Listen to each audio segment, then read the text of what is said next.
नमस्कार, कड़क बात में आपका स्वागत है। और आज हम बात करेंगे फिर उसी गाज़ा की, जहां पर स्थिति जो है फिर से वहां पर ख़राब हो रही है। वहां का जो सीज़ फायर हुआ उसके बाद लगा कि शांति आएगी, लेकिन वहां पर स्थिति हमास की वजह से फिर से आउट ऑफ कंट्रोल होती जा रही है। अमेरिका बार बार धमका रहा है, इजराइल को भी लग रहा है कि जिस वजह से सीज़ फायर हुआ उसके जो उद्देश्य थे वो पूरा नहीं हो रहे हैं।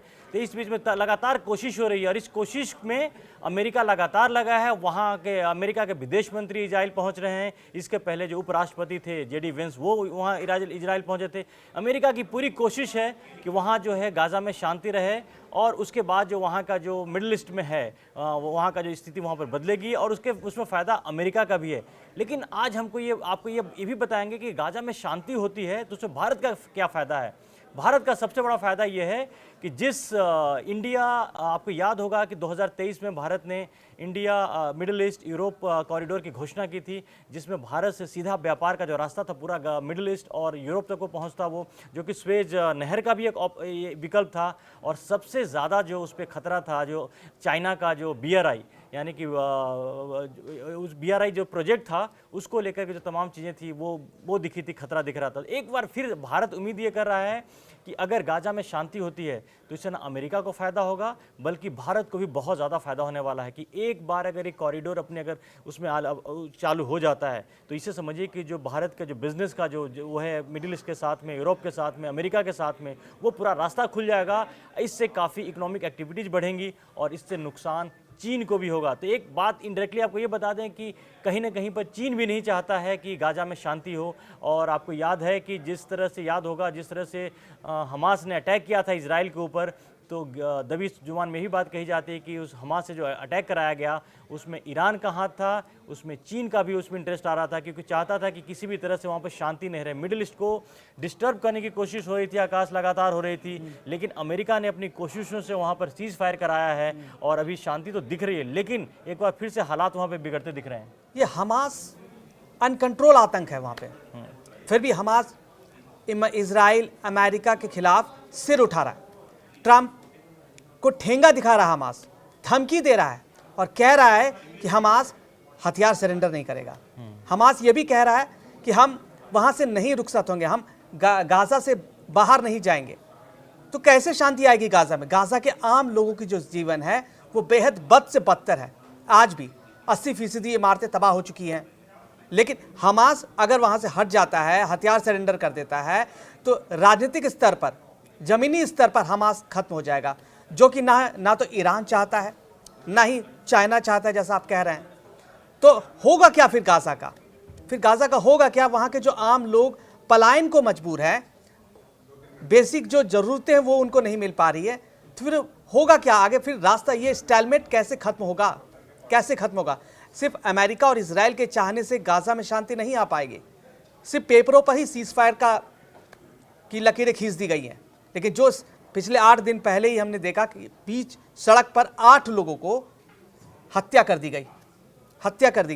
ये चेहरा था हमास का, आतंक का चेहरा।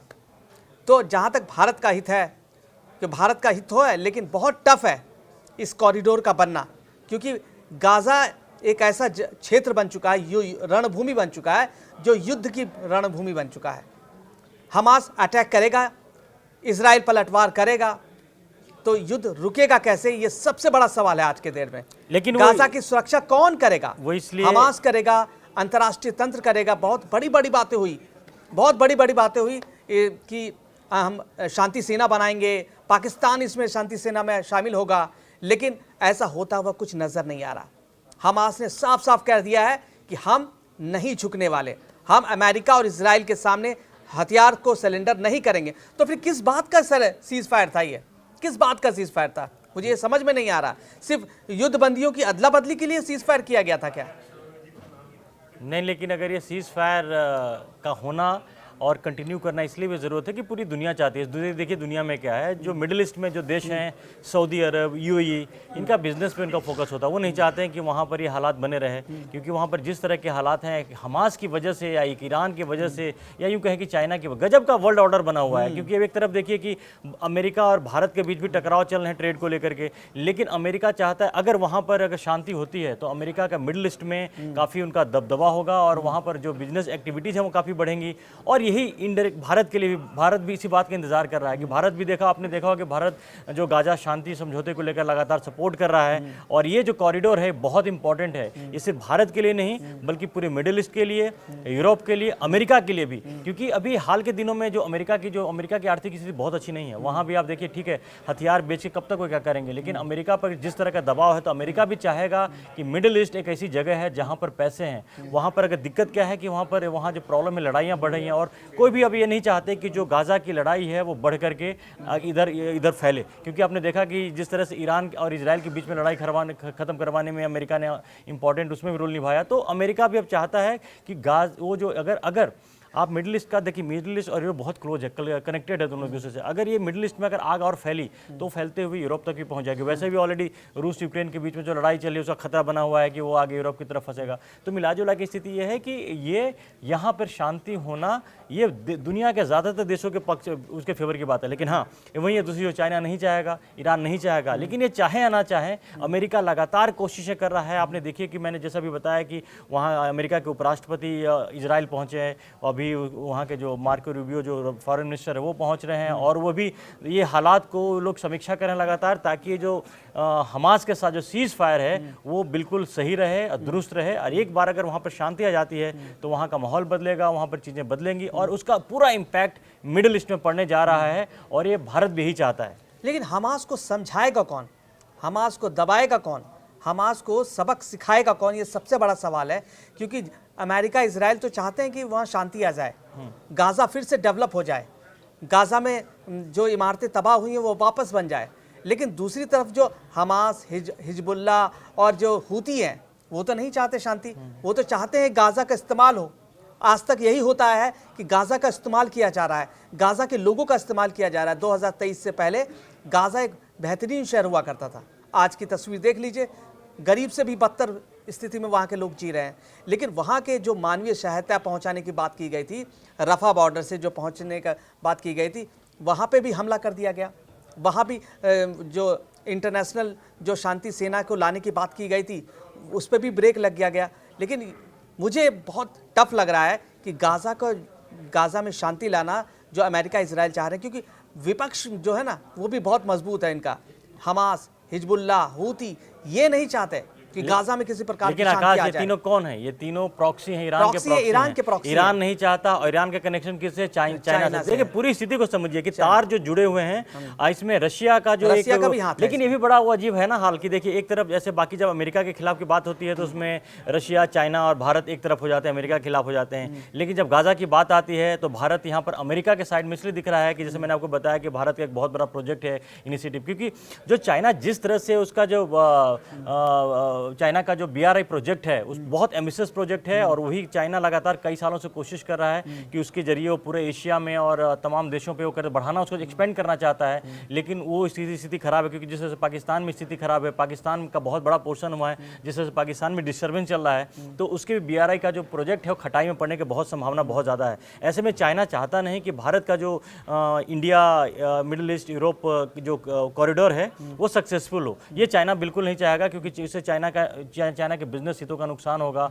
लेकिन अमेरिका और भारत यहाँ पर एक है। तो इसमें यह है कि देखिए आपने कहा कि चाहेगा कौन, हमास को रोकेगा कौन? हमास को रोकेगा कतर। देखिए अब जिस तरह से सीज फायर में हम कतर का बहुत बड़ा इंपॉर्टेंट रोल रहा, टर्की भी अमेरिका के करीब है, तो अमेरिका अब धीरे धीरे टर्की का, कतर का इस्तेमाल करके हमास पे दबाव बनाने की जिस तरह सीज फायर का किया है, आगे भी यही कोशिश करेगा। क्योंकि अमेरिका अब पूरी तरह से इसमें आगे बढ़ गया है, और अमेरिका चाहता नहीं कि वहाँ पर, क्योंकि जो बनी बनाई चीज़ है ना कि अगर मिडिल ईस्ट में आग लग जाती है, देखिए अमेरिका के सऊदी अरब से अच्छे रिलेशन है, यूएई से अच्छे रिलेशन है, तो अमेरिका चाहता है कि मिडिल ईस्ट में उसका प्रभाव बढ़े, और उस प्रभाव को बढ़ाने के लिए उसके लिए ज़रूरी है कि गाज़ा में शांति हो। अगर गाज़ा में शांति नहीं होगी तो कोई भी देश, किसी भी देश के साथ उसके अच्छे संबंध होते हुए भी वहाँ के हालात सामान्य नहीं होंगे। लेकिन जब हमास कहता है कि सुरक्षा हमारे हाथ में रहेगा, ये संकेत दे रहा बार बार कि हम बाहरी जो नियंत्रण है, जो अंतर्राष्ट्रीय हस्तक्षेप है, वो स्वीकार नहीं करेंगे। अमेरिका की जो योजना था कि को बड़ा झटका लगा है, क्योंकि उस योजना की नींव हथियार मुक्त गाजा पर रखी गई थी, हथियार मुक्त गाजा पर। तो हमास एक सशस्त्र संगठन है जिसने अपनी ताकत हथियारों से बनाई। अब वो हथियार छोड़ दे तो उसकी राजनीतिक पहचान ही खत्म हो जाएगी। दूसरा पहलू यह भी है कि इजराइल का खतरा अब भी बना हुआ है। ऐसे में हमास के लिए हथियार सरेंडर करना मतलब सरेंडर कर देना, मतलब आत्मसमर्पण कर देना। परंतु यही रुख शांति के लिए सबसे बड़ी बाधा भी बन जा रही है। हमास नहीं करेगा, ये तो जाहिर है कि हमास एक प्रॉक्सी है। जब तक उसको ऑर्डर उसके आकाओं से नहीं आएगा वो नहीं करेगा, क्योंकि लेकिन जिस तरह अगर ईरान से की तरफ से अगर वो पानी उसको जो सप्लाई है, बाकी चीज़ें अगर मिलनी बंद हो जाए, मदद मिलनी बंद हो जाए, तो हमास कहीं का भी नहीं रह सकता। आप सोचिए कि हमास कहाँ से लड़ रहा है, कौन उसको मदद कर रहा है।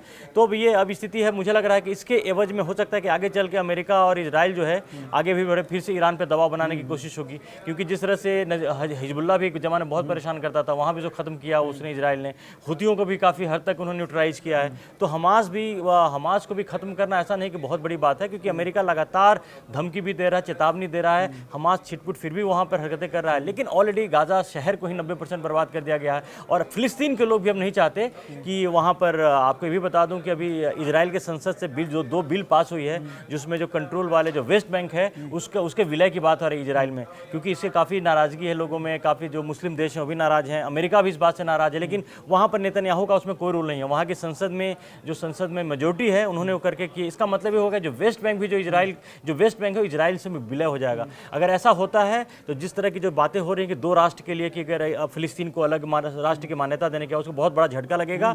तो इससे फिर शांति वहाँ पर कभी आ नहीं पाएगी। तो तमाम कोशिशें जारी है आकाश, और हमें उम्मीद करनी चाहिए, और हम चाहते भी हैं कि भारत के हित में, अगर वहाँ पर, भारत के हित में नहीं, पूरी दुनिया के हित में है, फिलिस्तीनियों के हित में है, सबके हित में है कि गाजा में शांति होना बहुत ज़रूरी है।